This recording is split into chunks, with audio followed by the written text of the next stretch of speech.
Hello guys, today I will show you how to paraphrase your sentence on Google.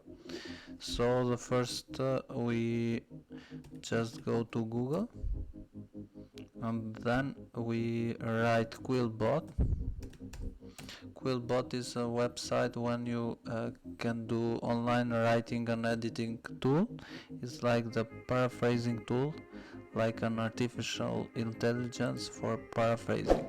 So here you can write every sentence like you write in Google, you search from something like bird, and then we take this line, we copy, we do the paraphrasing, and we can see that the artificial intelligence algorithm that is here do all the job for us. It's very easy, so you can use it.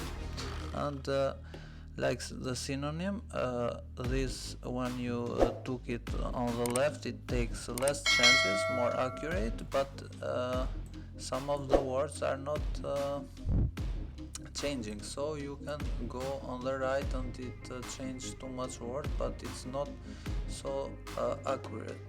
That it means that the sentence, it doesn't have the meaning.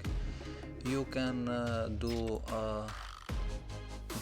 you can create an account here, and I will show you in the next video for that. So if you like it, so subscribe to my channel, like it and share it. Thank you very much. Bye.